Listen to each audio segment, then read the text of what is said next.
well-respected field, which is the group of CFAs, the CFA Society. Remember, at ET Now, we have partnered CFA Society for a very long time for their annual conferences. We respect this fraternity a whole lot. Of course, today he is joining us to give us a glimpse of the India conference which they are having. And of course, you can catch all the action here on ET Now. But Shamit, thank you very much for your time. First of all, thanks very much for organizing this wonderful conference. Great names I can see once again. But I would like to chat with you as part of the curtain raiser on the environment we are having this conference this year. On the one hand, the markets are at all-time highs. Global macro backdrop versus last year has changed. But there's rising sense of nervousness also among investor community. So how do you analyze the backdrop in which this year's conference is actually being held? Yeah, hi Ajay. Thanks for bringing me on this channel. And yeah, absolutely, we are very excited with this conference taking place tomorrow at the Taj in Mumbai. And when we built out this discussion forum, we realized that in a shifting landscape marked by never before scenarios and the decadal highs and lows that we've seen in the last 3 years due to the unprecedented uncertainty and volatility across asset classes, we think a new world order is taking shape, characterized by persistent inflation, normalization of interest rates, possibly lower global growth, but structurally strong Indian macros and growth, and also new geopolitical realities. The financial markets also reflect these shifts. Against this backdrop, the Indian story stands at a tipping point, both exhilarating and challenging. It's important to understand how these global trends interact and their consequences for India's economy, growth, and capital flows is now more imperative than ever. In this edition, we are trying to bring together some of the thought leaders, academic experts, even geopolitical experts and managers to explore ways to produce investment alpha in a period where we are already in a lifetime high levels for the markets. Frankly, the consensus is out. Backing strategic and economic benefits accruing to Indian businesses, the China Plus One strategy, the extremely favorable geopolitical scenario that we find India in today, and the policy thrust on manufacturing, which is almost acting like a tailwind now. I think one needs to also assess the current market cap breakdown more objectively, especially the surge of retail interest domestically in specific market segments in 2023. This extremely positive period is also an appropriate time to identify what are the ensuing risks at a market structure level. If you look at the FDI numbers in 2023, which are possibly cyclically lower more due to global factors and higher cost of capital in the last year or so, but also government spending in infrastructure has been great, but at some point, we believe that there's an expectation of private investment to take up that mantle as government expenditure has been the key driver in the last 24 months.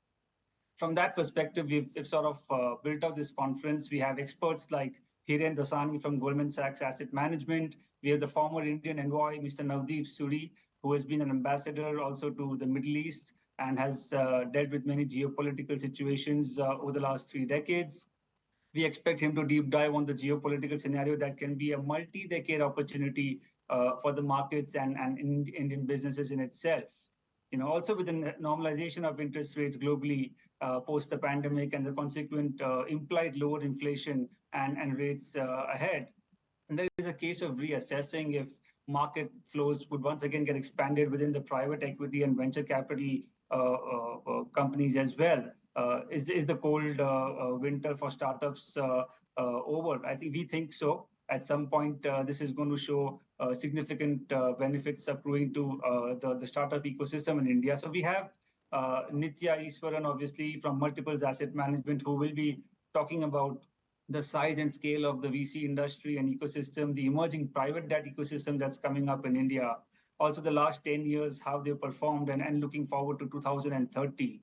Some of the more important areas of focus in these sessions would be the applicability of private capital to migrate situations, and also the focus on angel to buyout and how secondary exits in India have become quite the norm these days. And it's no longer something to be concerned about as we saw in previous market cycles. Moving on, at the conference session, we've got CIOs from ValueQuest, Mr. Ravi Dharamsi, who obviously is going to take us through a lot of investing in the transition economy. We're all aware that renewables and related technologies will continue to be a focus area within the public and private space as transition risk and decarbonization gets quantified in valuation frameworks over much longer time periods. This field continues to be an institutional investor play, but we believe there is an expectation of broad-based participation from domestic and global asset owners at some point. This means that both retail and institutional investors need to focus on a lot more innovative business models and technologies across renewables. One needs to identify the value chain to objectively identify winners across the ecosystem. So obviously, Ravi Dharamsi from ValueQuest will be talking a lot about this field as well. Finally, we also have the classic equities panel coming up with some of the best CIOs from asset management Shamik, companies. Yeah. right. Shamik, we were showing some of the faces which you are alluding to already on the channel. Before we let you go, I want to understand what are the risks which also would be brought on the table for the investing community to be cognizant of, because we are in an exuberant kind of an environment, and for being a prudent investor, one cannot ignore risk. If you could also share a flavor. Absolutely. I think the theme of our conference is optimism or exuberance, and that's come from the backdrop that it's very normal for investors to get carried away in momentum. And we've seen a lot of SIP flows coming into the market in the last few years in specific market segments. I think the risk that we see is that, is the FDI flows really holding up the way we are expecting the broader economy to perform? Do we believe that FPIs, especially the institutions, will take meaningful positions within the top 200 companies, which are quality businesses at some point? But from the data we have, we do see that a lot of global fund allocations, the India allocation within the global funds continues to be underweight. I think there is some signal here that we need to be careful about how we are investing across the market cap within the markets as well. Also, the liquidity risks are something that we are very mindful of in our academic discussions at the conference, and that's why we've sort of built out these study sessions tomorrow with the CIO panel All as right. well. All right, Shamit, thank you very much for joining us, for giving us a sneak peek into what to expect from the CFA Society's 14th Investment Conference tomorrow. And we will be covering it extensively. You'll be having conversations on air, live and off air as well, through the next week as well. So thank you very much and have a good conference out there.